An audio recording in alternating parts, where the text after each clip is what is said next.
Script creative.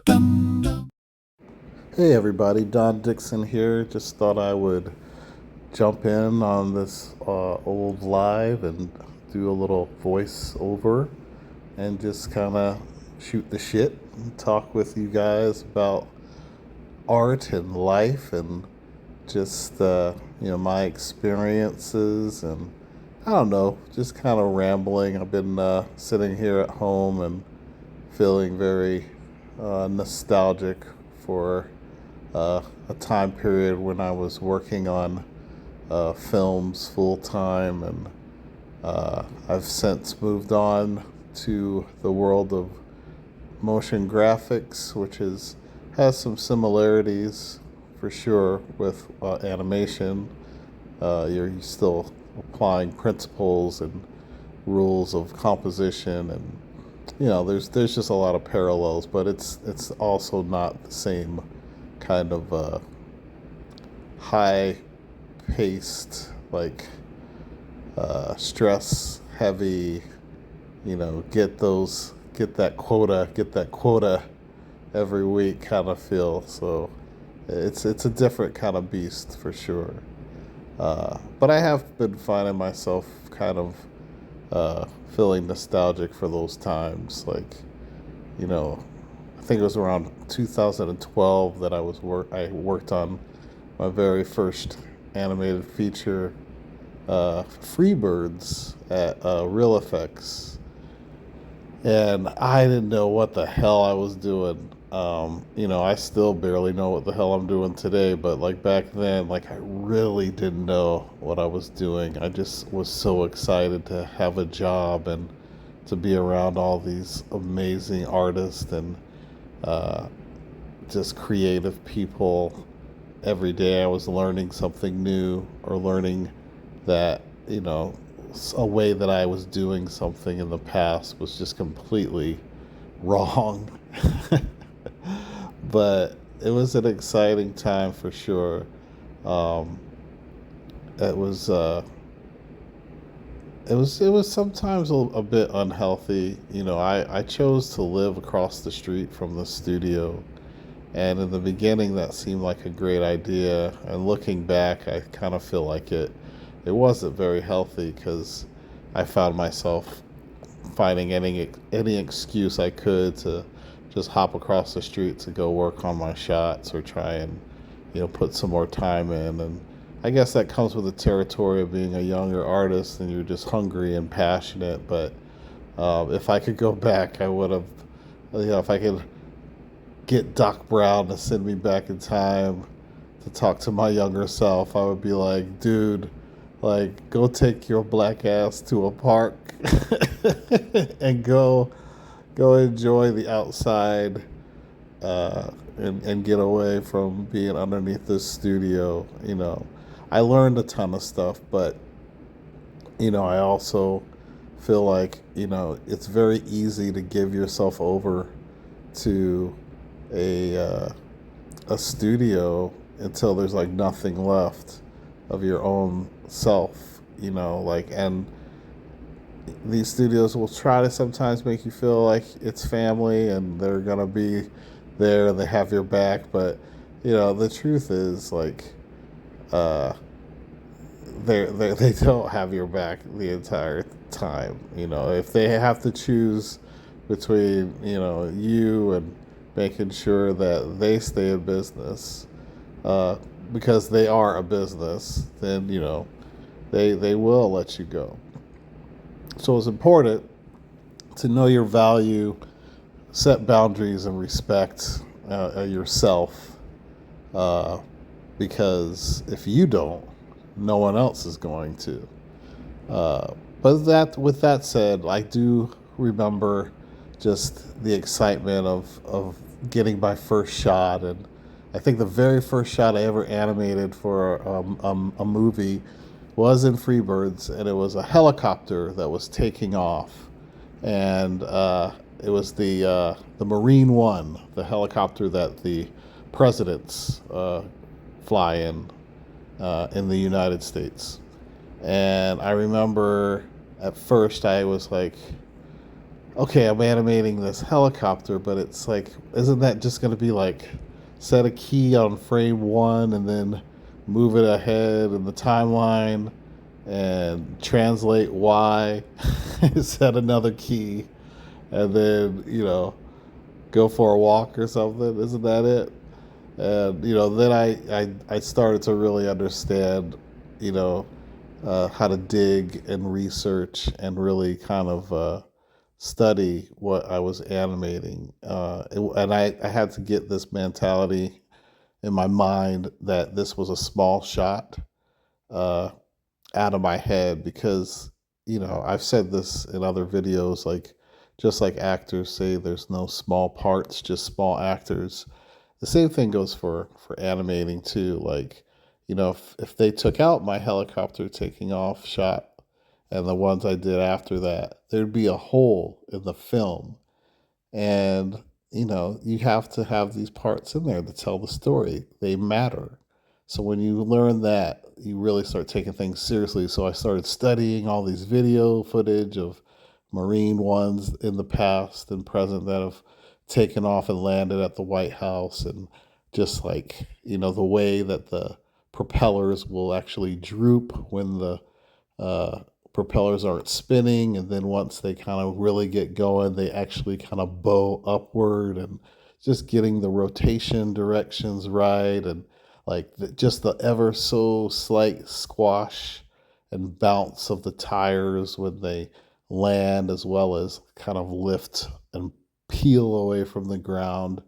It just, the tilts and just adjustments of, I just really dug in. I remember in one of the dailies, the director, because I had a series of shots, like the helicopter takes off and then it kind of flies over a cornfield, and then one where it's kind of reaching its destination. And I remember I showing these series of shots in dailies, and Jimmy Hayward, our director, he gave me this note where I had the helicopter kind of arcing and then flying past camera, and he had said, to make this little adjustment on its path, and he described it as just the hair of a banana is the way that he described it. And it was just that little bit of a change, but I really started to pick up and learn that it's these little changes that actually do matter. um, and as time progressed, I started to get more complicated shots, and um, eventually started getting characters to animate. I got a few Reggie shots from the film, if you're familiar with Freebirds. If not, you should check it out. Or excuse me, or at the very least, you should go check out the demo reel I have on my channel of some of the Freebird shots I worked on. But yeah, that was just a fun, exciting time. Like, just all the learning. I really love that kind of journey of learning and experiencing uh, knowledge that's like given to you like a gift from these other people who have been where you are, and they want to get you where they're at now. It's probably one of the coolest things about working in the industry and just being an animator. Um, Half the stuff I'm able to do now, I would have never been able to do if people didn't kind of pass that torch, and really kind of share what they learned. You know, that's pretty special. Um, but yeah, just been thinking about that time period, and I guess it's because like I'm kind of at a stage now where I'm kind of thinking, about growth and where where I want to continue to grow. There's still the journey of animation you know, by any measure. Like there's still a long way that I see that I want to get to. Uh, but maybe not. Like maybe I'm thinking of heading in a different direction. I'm not quite sure. Um, what the path is for me right now. Like there's so many like new things happening with our industry and the kind of industries that are in the same kind of realm is with technology changing and tools getting faster and AI doing what it's doing. And I'm going to make another video about that later. I've kind of like eased my way into that one, but I do have a lot to say about my thoughts about AI and kind of some, uh, I don't know, just kind of some thoughts on how I think artists should be approaching it. But anyway, I'm already feeling myself slip into that, and I don't want to do that yet. Right now, I just kind of wanted to shoot the shit with you guys, and I'm just having these memories pop in my head of when I worked on Freebirds. Then shortly after Freebirds, I worked on Book of Life at Real Effects, and that was an amazing time as well. It's like every movie that I worked on, there was growth that was happening. It was just like real exciting to like know that as long as I kept showing up, like I was going to be better than I was a year ago. And that's I think if anything, if you get anything out of this rambling video right now, is from this 47-year-old old fogey animator slash artist, is that like if you do put in the time, uh, you will get back the rewards of improvement. The only thing I would say is like balance it out. Like I was saying earlier, don't put every single moment into it. Give yourself a break to live and meet people outside of just your room and a computer. But yeah, just I learned so much about like storytelling and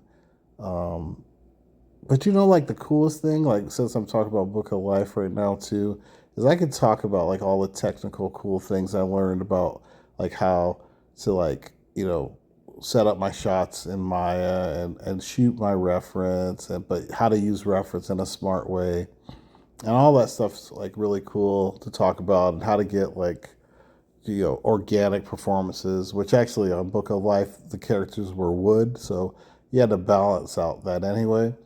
But anyway, I think the coolest thing uh, is like our director Jorge, just watching him uh, manifest this story and make it so that we all cared about it while we were working on it. It was just like a masterclass in watching someone doing something for all the right reasons and feeling like you were watching how it should be done.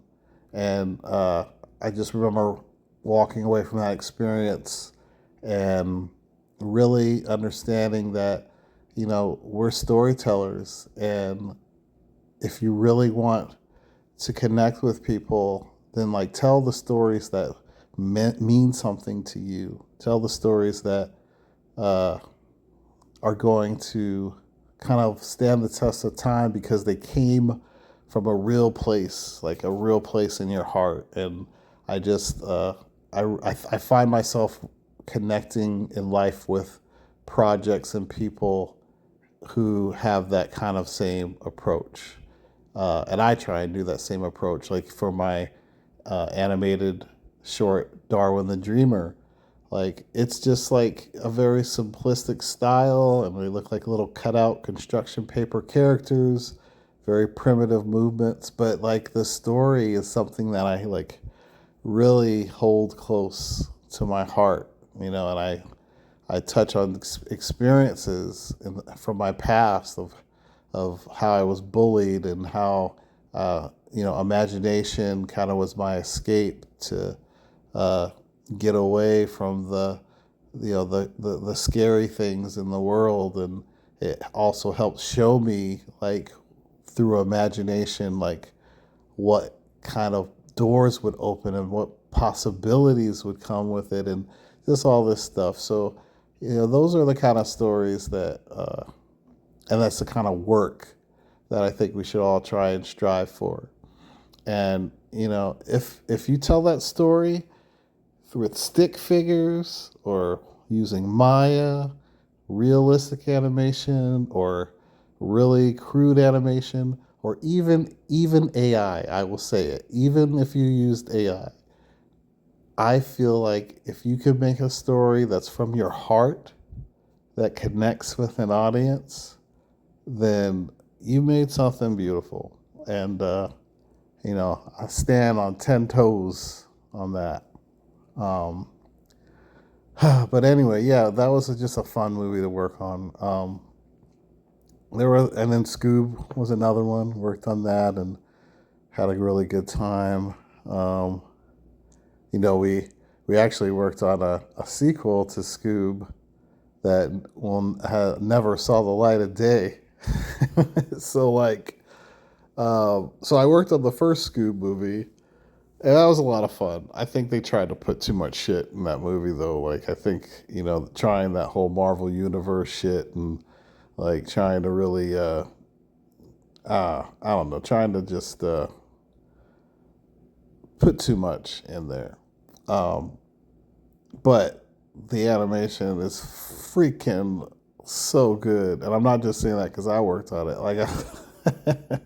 Like, so every person that worked on that movie, like every shot is just so gorgeous. The Scoob design is just chef's kiss. It's so good. The set design's amazing. So by the time we got to the the second Scoob movie, everybody was kind of familiar with these characters already. So it was even better. And they made a story that was better, and it went back to basics, where it was like really telling the tales of these kids trying to solve a mystery. Just keep it fucking simple, like that. That's all you gotta do with Scooby Doo is not a complicated thing. So or I guess, yeah, I'll say we. I'm not at Real Effects anymore, so I feel weird saying we. It's like drinking the Kool-Aid shit. But like, but I'll say it anyway.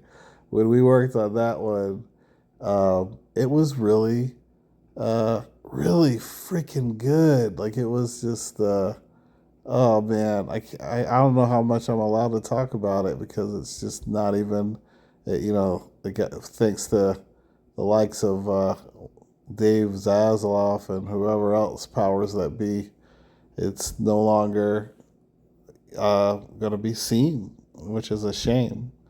But anyway, it was it was so well done. The story was good, animation was good, and I kid you not, I finally got to a point uh, where I was working on a movie where I wasn't stressing out over like my shots. Like, I knew how to get in, get out, make them memorable, make them appealing.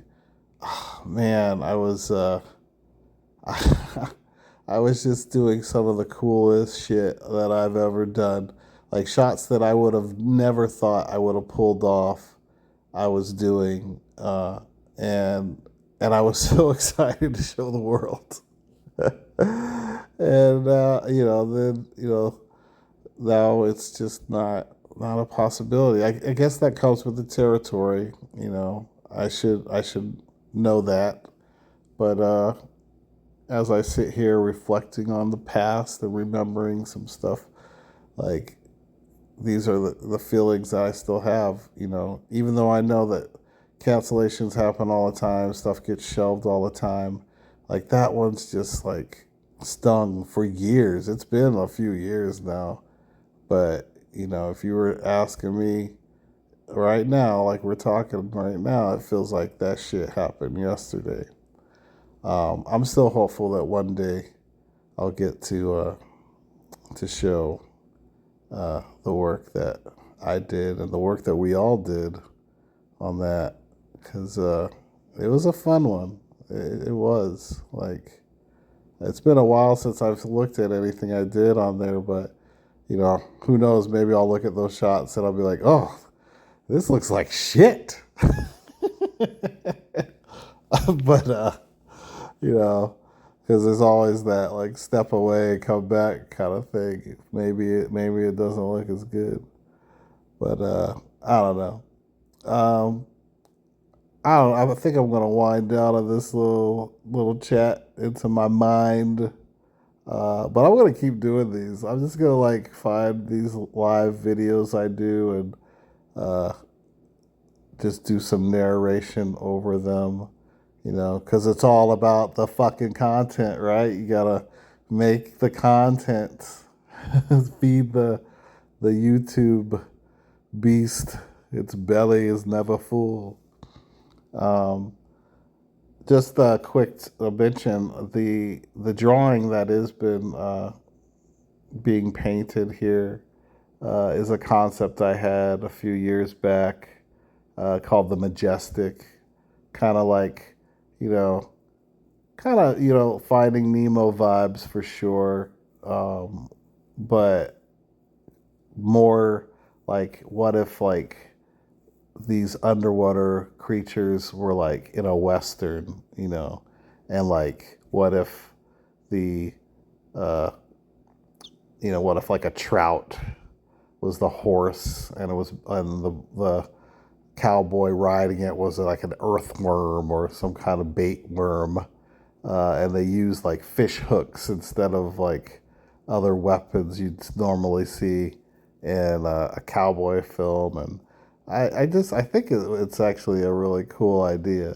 like, and I think that's kind of where I'm headed in my mind now. Is like I want to be that idea guy. I want to be uh, just I want to get into that room where it happens, and I want to talk to people about my ideas, and then I want other people to do my ideas, because I'm a workhorse. I will work my ass off, but like as I get older, like I'm just like, you know what?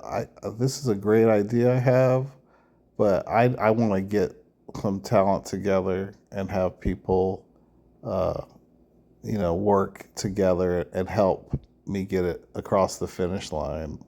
I don't want to do it all by myself. And I also don't want to keep doing like, other studio movies. Like I want to do my own thing. Life is short, you guys, and we all got stories to tell. And I just, I think that hopefully soon something's going to hit for me. I pitched an idea a few years back at Real Effects. I won like this pitch competition the studio had. I'm not sure I can talk about that yet, so I might make a new video about it. And once I'm gonna have to do some digging to see if enough time's gone by, because this was another good idea. I got good ideas. I really do. Like I'm not even gonna try and be humble about it, or I'm not trying to be cocky or be like an asshole about it either. Like, but like I think we all got good ideas, and we all should get a shot at putting them out there.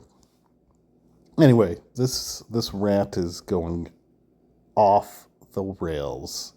So I'm going to go ahead and do a sign off here. If you watch this whole thing, like make a comment and tell me that you watched it all the way through. I'm just curious if somebody actually did. It's just let me know. And also, if you did watch it all the way through, then hop on over to my channel and also check out my animated short. I talked about it earlier, Darwin the Dreamer. It's a great 4.5 minute short. I think it's great for families, kids, adults alike.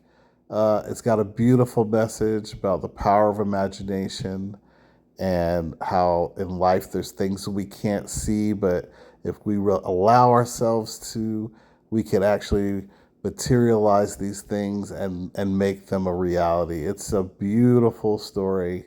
It's narrated by the awesome Peter Baker, and the score is made by the awesome Nella Ruiz. So check it out. Directed, animated by yours truly. So yeah, check it out and let me know what you think. All right, I'm out. Script creative.